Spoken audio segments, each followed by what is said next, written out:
functioning depression. People who are high achievers, it's go, go, go, but they're actually just staying so busy because they can't sit with themselves. So there's this huge pandemic of business people, as you interview on your podcast, who are actually just running away from their feelings the whole time. Jim Rohn said, apples are good for you, yeah? Try eating apples all day, every day, and that's all you eat.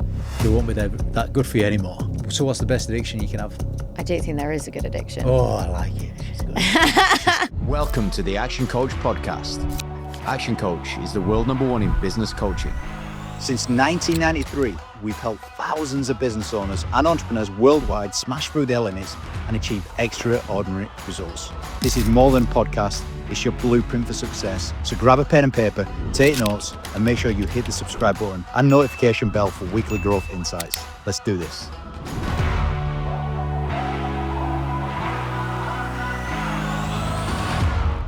ActionCOACH, the help you need to grow your business. We are recording. Can you hit the timer for us? Yeah. Why does talking about pain help people heal? Good question. I think a lot of it is to do with relatability. And I think if we talk about pain, then you can discover that actually loads of people are also experiencing pain. And I think that's definitely something that I think for anyone suffering with mental health issues, there's this feeling of isolation and that I'm the only one who's this weird or effed up, or, you know, everyone looks at me in a weird way and judges me. And I think the more that we can speak about our own experiences, and I think, you know, we might go on to this, but I think it's now gone too far the other way. It's almost become, it's normalized to say that you have a mental health issue. And I think we've got to delineate between pain and suffering and then having a full-blown mental health condition, because I think those are two very different things. I think the first step towards healing is obviously acknowledging that there's a problem and talking about your pain. But then there's also sharing your pain, which then helps other people. So it sort of works in two ways. Yeah, okay. So this podcast is beyond business, all right? But even from a business perspective, sometimes you're that ingrained into the rat race and on the hamster wheel, so to speak, that you're not aware and you don't acknowledge. It's pretty common. It's very common. And actually, I did one interview on the podcast with a doctor in America. She's a psychiatrist called Judith Joseph, and she talks about high functioning depression. And it's almost like, you know, the opposite of how typical depression presents. So people who are high achievers, it's go, go, go. It's a rigid routine. But they're actually just staying so busy because they can't sit with themselves. High functioning depression. Just tell us a little bit more about that. So essentially it's, you know, typically someone would associate depression with not being able to get out of bed in the morning, feeling as though like, you know, there's this huge grey cloud over them and they're unable to function.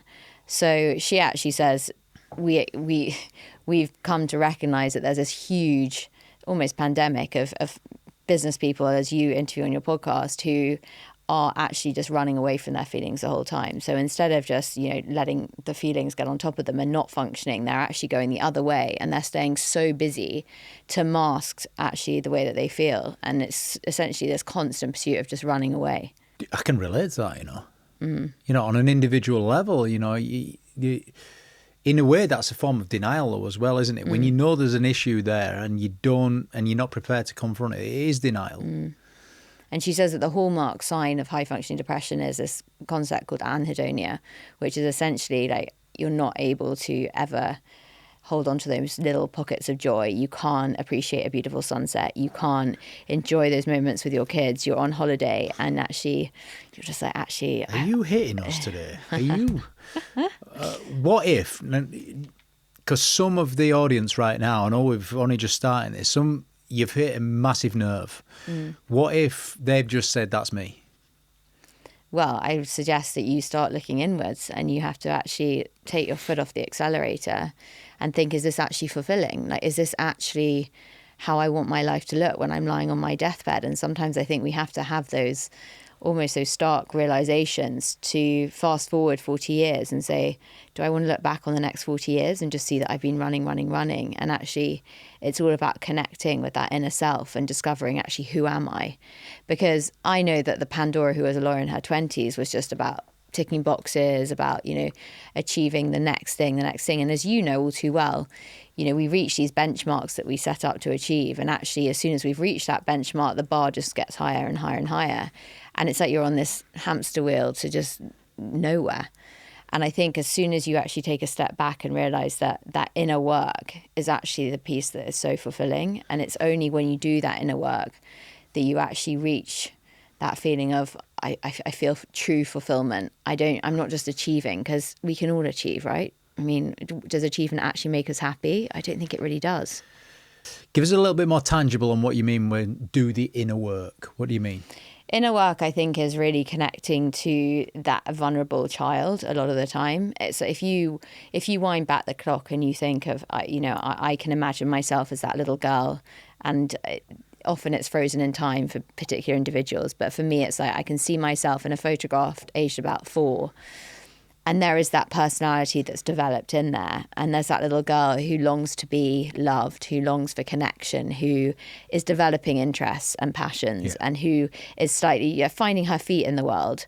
But then as we get older, we take on all these different masks and guises and expectations of other people. And we almost mold ourselves to what we think we should become. And particularly if you've got strong, overbearing parents, and you're a people pleaser, and you're you're a high achiever, but you're sensitive. So you begin to sort of adopt all these different personas because you just so long for acceptance.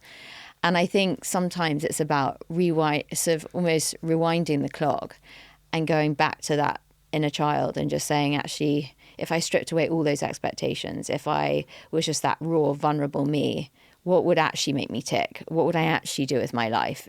Regardless of the wealth and all the sort of, the accolades that come with success, whether that's in a business capacity, whether it's in personal capacity, kids, family, what do I actually want?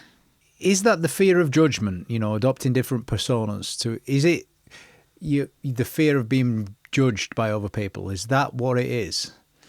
I think a lot of it is. I think some people are lucky in that they don't feel as much judgment. I think a lot of people, like I certainly am I'm a hypersensitive person, so I feel incredibly judged by other people.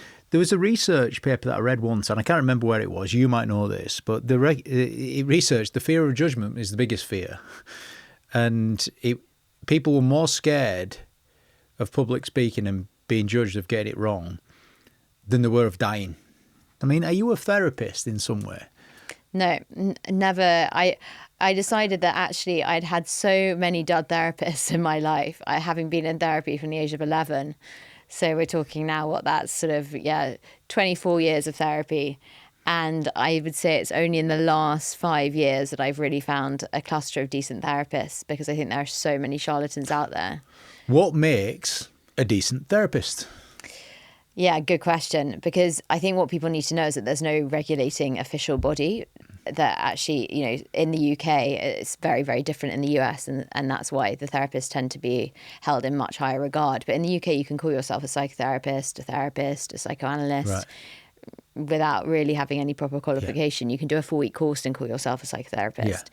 And I decided that actually I didn't want to go down that route and treat people individually. I actually wanted to do something that would enable me to reach many more people. This episode is sponsored by CWCS Managed Hosting, empowering businesses to thrive with tailored, fully managed hosting solutions delivered with a personal touch. Now back to the podcast. And actually would enable me to talk to many more experts from all over the world. And then people could actually decide for themselves, is this what I need? Because I think what people don't really understand who haven't had a lot of therapy, and there's no reason why they should understand this, but there are so many different types of therapy. So typically we hear about CBT, cognitive behavioral therapy, but then there's NLP, neuro-linguistic programming. There's EMDR, which is eye movement desensitization and radio frequency. There's so many. There's trauma-based therapy, there's IFS, internal family systems. And actually, if you get so sucked in to just seeing a therapist without actually thinking, what type of therapy is it that I actually need right now? Because that changes over time, and it changes depending on what condition you're trying to treat or where you are in your journey, or there are so many factors that play into it. And I thought, actually, instead of training as a therapist, I'd like to try and create something which is like an encyclopedia and acts as a resource for so many different types of things that people can and will hopefully do and sample at some stage, because I liken recovery and self-discovery and exploration to being like a 1,000-piece jigsaw puzzle. There's no one piece in that jigsaw that's going to fix everything. It's actually about these incremental little steps. So you might try hypnotherapy one year and that might help a bit. And then you might try EMDR and that might help, put 5 pieces in that jigsaw puzzle. And then you might try something like EMDR and that actually doesn't really land and doesn't really help you at all. Then you might try exposure work and that might suddenly take you, 10 steps forward. It's like, it's so individual, this therapy process. And I think not enough people really know about that. You start with recovery. Recovery is a jigsaw puzzle essentially. I think life's a bit of a jigsaw puzzle though, and recovery's part of life. Yeah, I mean, stuff are going to happen to you that you have to recover from. Exactly. And actually, when I interviewed Gabor Mate, he said this. He said, what does recovery mean? And I said, when you're put on the spot and you're saying, oh my God, like, what actually does it mean? And, he said it's, if you actually think of the etymology of the word recover, it's to find, it's to unearth, and going back to that self, it's that finding that inner child, it's who we are. Rediscover. It's that, it's that essence of ourselves. And going to the theme of judgment and, not feeling that judgment. Actually, I remember the first time a friend said to me, and I sort of said to her, oh God, you're never going to want to go on holiday with me. I'm so weird. I swim up the pool, 150 times. I have to go on my bike ride. I have to do all this. And she said, it doesn't matter because, I love you for your essence. I don't really care about the behaviors. As I sat there ordering like 5 vegetable dishes and 3 different, whatever it is. She's like, I don't care. And once you realize that actually there are people in this world who can bypass all the kind of slightly quirky, idiosyncratic behaviours that we might possess and actually just see you for you. And I think that's really important. Have you met many of those people? They're few and far between.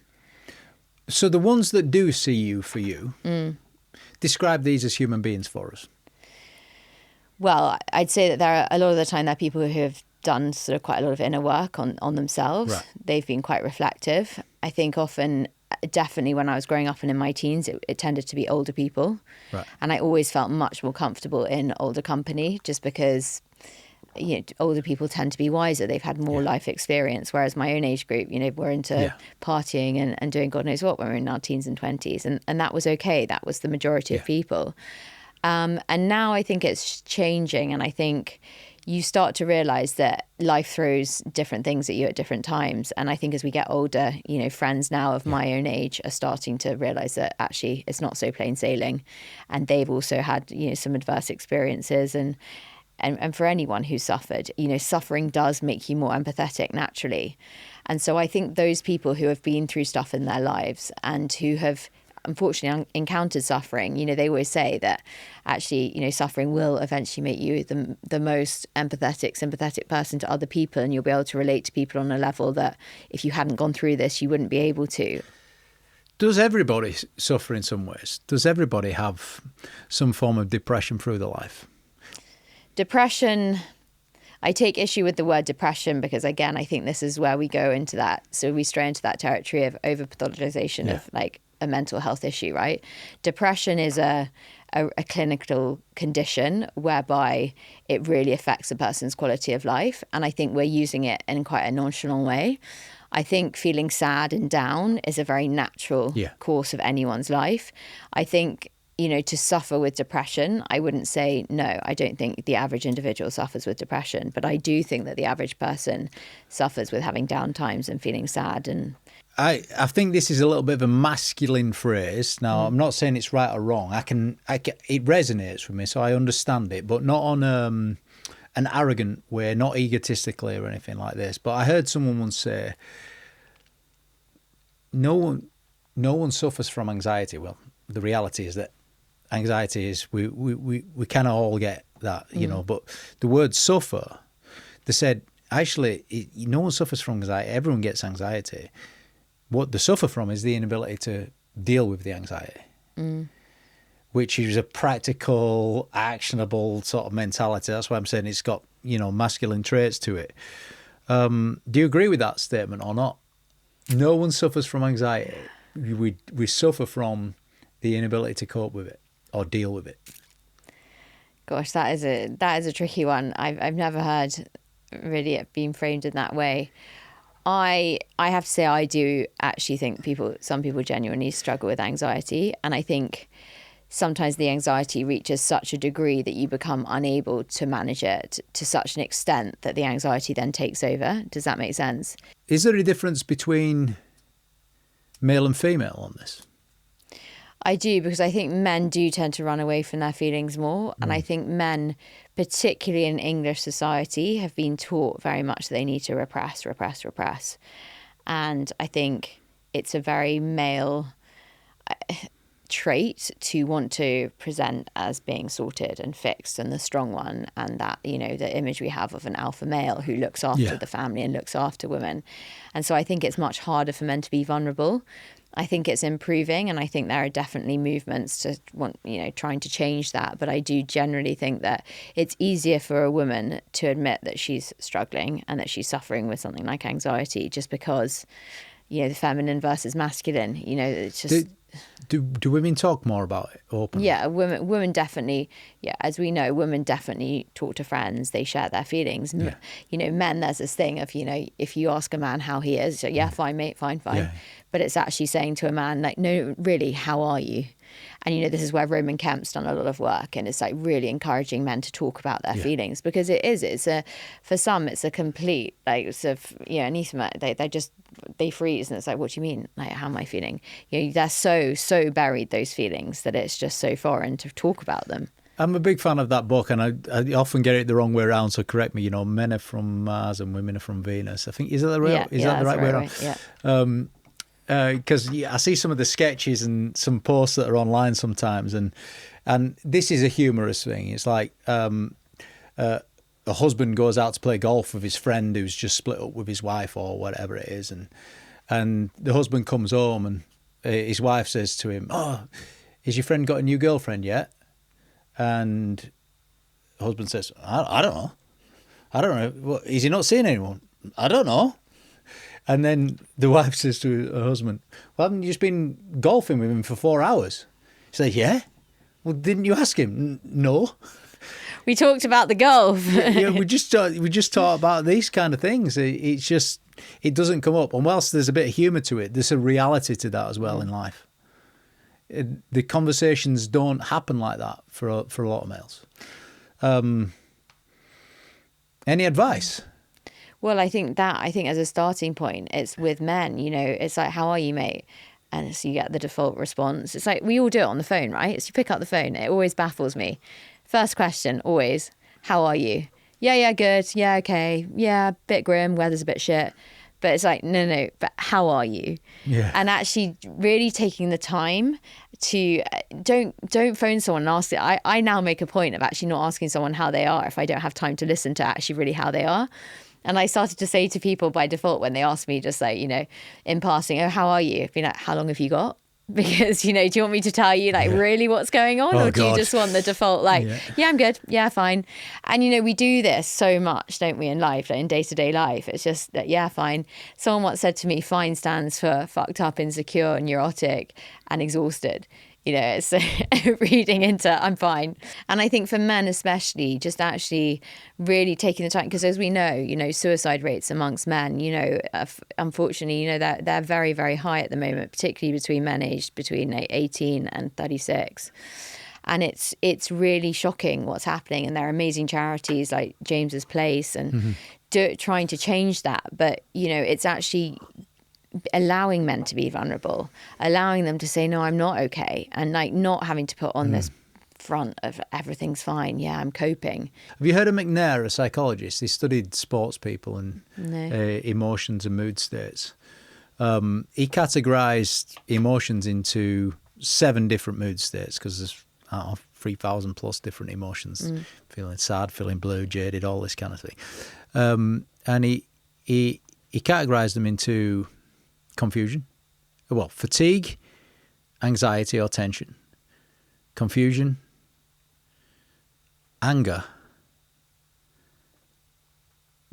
depression, that's 5 mood states that are all perceived as negative, lower mood states, if you like, and then 2 as positive mood states.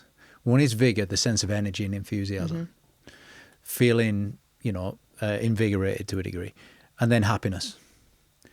And it's quite profound, the study. I mean, he studied athletes and compared athletes that are growing and achieving serious results, and he found that they're having spikes in vigor and lowering everything else, lower sense of confusion, lower sense of anxiety, and all of the research studies around it was just proving that exercise decreases negative mood states and increases positive mood states. So it decreases the 5: fatigue, anger, anxiety, depression, confusion, and it increases the sense of vigor and happiness. Do you agree with that? Yeah, well, as someone who struggled with a serious exercise addiction my entire life, it's an interesting one, right? Because we can move away from our feelings, and that goes back to this high functioning depression concept. We can keep running and running and running and running and keep getting those dopamine hits and those endorphin highs, and then I'm posed with the question, and I have to ask myself this, like, am I actually really sitting with those feelings and learning how to manage them? Because if on a Sunday I can't have a lie-in and I can't just be okay with the nothingness and the stillness of life, then surely that's an indication that something's not quite right. Is that balance? And I do think that's balance. And I think, yes, activity is brilliant. And off the back of our trip to Necker, right, everyone looked at Richard Branson, who exercises for 3 hours a day and has no shame in saying so, which I, of course, for me is kind of quite foreign, because I always used to sort of downplay the fact like that I was at times of my life doing 7-8 hours of exercise every day. And I would pretend to people like, oh, no, I haven't done anything today. And so for someone like that to really own it and be like, yeah, well, this is what I do and this is what I enjoy doing. And for all the men on that trip to come away being like, yeah, we're going to take a leaf out of Richard's, but we're going to start 3-hour regimens, daily regimens. Yeah, but he wasn't doing 3-hour runs every day. True. Some of his exercise was interactive nature, stimulating in the mind. So playing tennis twice a day, for example. Yes, it is exercise, but there's an interaction to it as well. Yeah. It's not like one step in front of the other, the discipline. So it's a different form of it. So he's got varieties. He's got chess in there that he does as well. So, and he does go on the bike up ridiculous mountains, which is probably the disciplined route. But I think there's the sense of balance. Jim Rohn said, apples are good for you, yeah? Try eating apples all day, every day, and that's all you eat. Yeah. They won't be that good for you anymore. Exactly. So the same with exercise. And Richard Branson did say exercise is the best addiction that you can get. That's one big lesson that I got from him, which I like. Do you? See, I disagree. Yeah, but because you're thinking extreme and I'm thinking balance. But isn't addiction by virtue of being an addiction an extreme? So what's the best addiction you can have?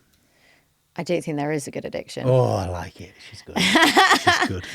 Well, I mean, because going back to balance, right? Like, surely anything done to excess is just going to have an adverse effect on the mind and the body. Like, I don't think, from what I'm discovering as I get older, is that, like, if we can just do things, I mean, moderation, right? It's just like what we all struggle with as humans.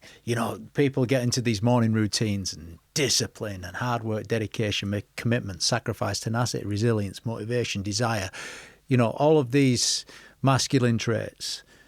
But then if you watch them over 10, 20, 30 years, and you could see their life panning out, some people would say people are out of balance, but you can't judge that, because someone might be working, 80 hours a week now, but they might be retired in 10 years and then working no hours a week. So you got to look at balance over a lifetime. And we experience things over a lifetime as well. Experiences changes people. They say that there's that saying that the world will teach you the same lesson until you decide to listen to it. And I mean, it's, for me, I keep reminding myself, well, if replace the world with the universe, but the universe will keep teaching the same lesson time and time again until you decide to actually, okay, right, I'm going to learn from this lesson, I'm going to change. And, there's that saying, isn't there? Insanity is doing the same thing and expecting a different outcome, so of the same ilk.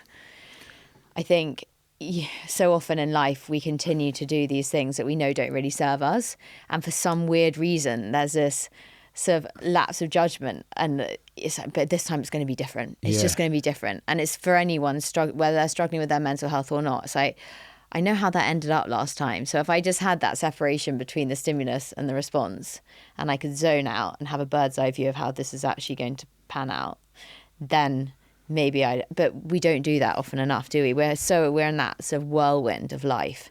And when you race, and that's what I mean about like racing through these things to get to this destination that we think exists, when in fact it's like, what is a destination?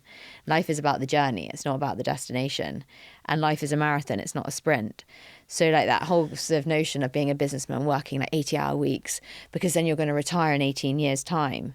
Who knows what's around the corner? Like, True. you could be hit by a bus next week, and then what? You spent your last 20 years working 80-hour weeks because you've just been storing up for this retirement. It doesn't mean to say you shouldn't pursue your passions, though, does it? No, but passion, I think, is very different from what we're talking about, which is that sort of, well, what I'm referring to, which is that endless slog. It's like that, okay, I just need to get this done because then. I think there's some traps in there. I think one of the psychologists called one of the things that you taught optimistic denial, like, oh, it'll be better this time. It sounds like optimism, that, but it's a form of denial because you're not confronting an issue that you clearly know about. And unfortunately, a lot of people have got to feel a lot of pain before they change. Yeah. And it's only when you only change when the pain of staying the same outweighs the pain of facing that fear of changing, right? Yeah. I mean, there are a few percentage of people that are open-minded enough that change pretty fast, where they learn some new information, they relate to it, and then they implement the change. There's the next level is where they're open to information, they learn some things about themselves, but then they just wait for the right timing. Actually, it's not quite right yet. They just wait for the right timing. So timing becomes that. But then that worst level is when you've got. It's not about the timing. It's like, I'm not in enough pain yet to change. Some people have got to be in extreme amount of pain to change. And what would you say to those people rather than waiting for that pain, especially in business leaders, business owners? I've been that person, and I still struggle with that to an extent. Like I still do things that I know don't fully serve me. And I think the time to plant the tree is now. You should have planted it 9 years ago. But it is planting the tree doing the inner work. Is that what the planting the tree is? I think so, because I think until you've done the inner work, it doesn't feel like you've built the foundation. And doing the inner work, let's get practical on this. Is this knowing yourself? Is this knowing what you want? Why you want it? Yeah, it's having that degree of self-awareness. And I think a lot of people are very introspective, but I think a lot of people have no gauge about actually how they feel, who that inner child is. Actually, if they were to strip back everything to the raw, bare bones of who they are, they would be left thinking, actually, God, maybe I would have done life really differently. And that's really daunting to face that prospect. Maybe all of the stuff that I'm pursuing is meaningless. Maybe I'm in a career that actually really doesn't resonate with me anymore. And actually, maybe I don't really enjoy what I'm doing. But having the courage to step out of that and to step off the treadmill takes a lot. And how many people are prepared to do that? Okay, let's go there for you then, because you've stepped off the treadmill. You were on the treadmill. You said you were in therapy from age 11. By the way, why were you in therapy from age 11? I have very bad OCD, and I was basically having multiple panic attacks every day at school. Right. And the school couldn't understand what was going on. I was this lively, vivacious, gregarious girl, and suddenly I just imploded into this heap of depression and panic attacks. And it then transpired that I developed pretty bad OCD, and the only way to really help someone with OCD is through treatment. Yes. And just out of duty of care, there's some people's listeners, now you've answered that, some of the listeners, their child might have OCD. They might have OCD themselves listening right now. What's the next move they should make? go and see a psychiatrist and get an A specialist. a specialist. Well, OCD. I mean, yeah. Well, I mean, a psychiatrist should then signpost you in the direction of a specialist if they're an accredited Can it be psychiatrist. It can be treated, but I mean, if you can nip it in the bud, the typical person takes 10 years to seek out for OCD. To seek out help. Just help in the first instance. So I've been struggling with OCD from the age of about 4 for as long as I can remember. And, it took until I was 11, 12. And this was back in the 90s. So your parents sent you there? So my parents did. But my mom, when she went to our GP surgery, was told, what's OCD? I mean, there's now more awareness around it, but it's still a grossly misunderstood condition because most people think they have OCD, first of all. And people who are really struggling with OCD tend to go, How do you know if you've got it? Persistent intrusive thoughts to the point where they really inhibit your ability to function. And I think that inhibit to function is going back to the depression as well. That's the key bit, because someone with really bad OCD, it can be so paralyzing that at times, I literally couldn't leave a room of the house for hours and hours and hours. It was taking me 4 or 5 hours to get dressed for school every morning. It's a very invasive condition, and the compulsive element can be either covert or overt or both. So they can, quite often these things can go on your head. So if your child appears to be quite distant and is kind of just doesn't appear to be all there and just distracted and is quite perfectionist in the way they do things, it's a very hard condition to spot and therefore hard to treat. But I think the first port of call is definitely to get a diagnosis. From a psychiatrist. And I think from there, in my experience, it's doing exposure therapy, because for me, other forms of therapy didn't really scratch the surface. And so I think as soon as you can start doing those exposures, you start to rewire the brain. And that's what's really crucial with OCD. We've talked about quite a lot of extreme sort of mental health conditions here. And it's important to acknowledge that to the listeners, because some of the listeners will experience mental health and a bit of anxiety here and a little bit of stress and a little bit of depression. It'll come and go. But then there's the repeated stuff, the really deep OCD stuff that you'd mentioned there, addictions to exercise and food, eating disorders. Where should they listen to more information if they want to hear from you? Well, Hurt to Healing, which is on all podcast platforms, and we have a website, and we're on all the social channels, and yeah, I mean, I think there are so many great podcasts out there now, but I think what I hope makes Hurt to Healing stand out is that I'm so honest, and I don't have a public profile to protect.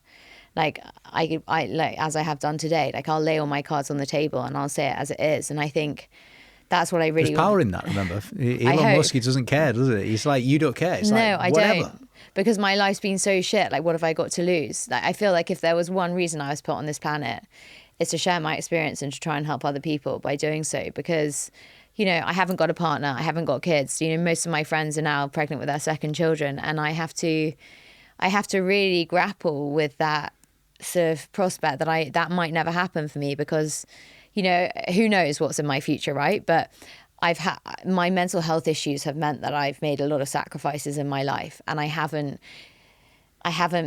been able to relax and let go and, meet that person or pursue a really high octane, highly stressful career. I haven't been able to start loads of new ventures because my OCD attaches to new things, as I've said. So every time I start something new, the podcast was a huge exposure for me to do.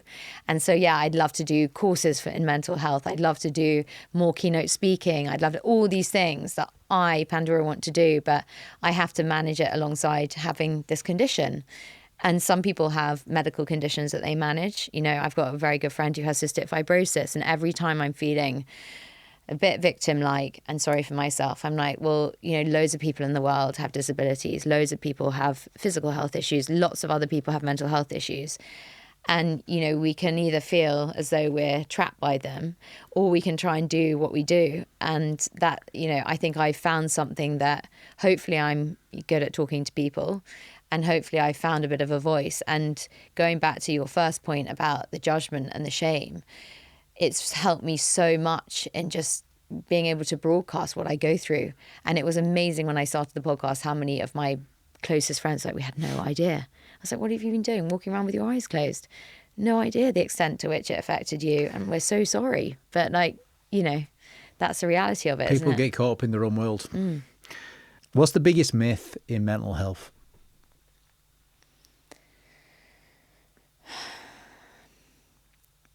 That talking about it solves everything. Right. Because I don't think that just by talking it's a solution. I think there's this debate going on at the moment, like, does the belief system and the thought process have to change before the actions change, or do you just take action and then the thoughts and the beliefs change? And I think it differs from person to person. And it also depends what sort of theme you're attaching to, because I do sometimes think, particularly with me and my eating disorder, and I wrote a Substack article about it, that very theme this week. It's actually with my food, changing my belief system has really helped me change my actions when it comes to food. Yeah. However, with OCD, you can spend a lifetime changing the beliefs, but actually you've got to take the action in order for the brain to start to rewire and to realize, actually, if I keep confronting the fear time and time again and realize that actually nothing's going to happen, then the belief system starts to change. So I think actually it's often having to do the two in sync, because you can do each in isolation. It doesn't quite work. So Beliefs plus action, you mean? Is that what you mean when you say the two in sync? Yeah, I think, I think one has to determine whether actually is this an instance where I've got to change my belief system, or is this an instance where I actually just have to take the action and then the beliefs will follow? And Dr. Rangan Chatterjee's just written a book about this, and he's very much of the school of thought that if we change our beliefs, the action will follow. And I'd say that, yeah, it works in some cases, but actually in other cases, the action has to precede the belief change. My two favourite parts of this conversation, number one is I appreciate on a much deeper level some of the extreme mental health conditions that exist, that they're probably more common than people let on because people don't speak about it. And number two,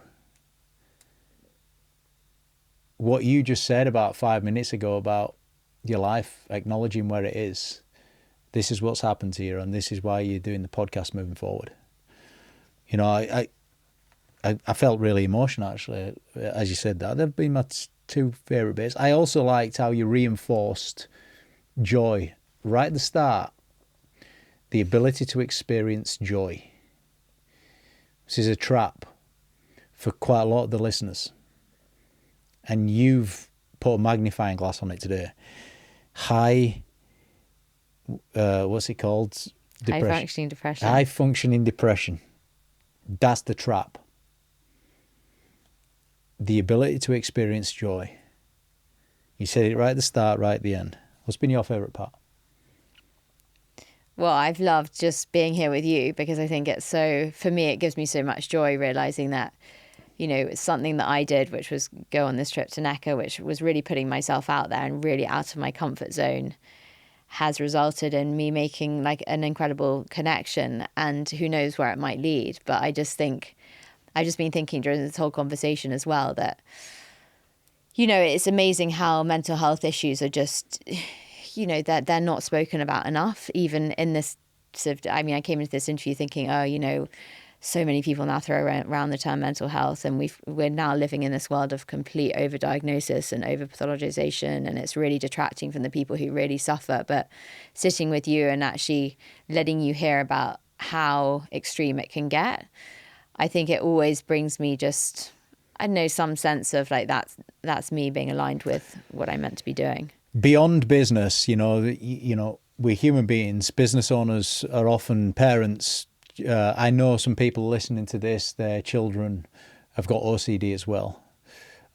Wholeheartedly, they are going to we're sending them in your direction straight away, Go and learn from the greats on this. And on behalf of everybody and listening, thank you very much, Pandora Morris. Thank you so much.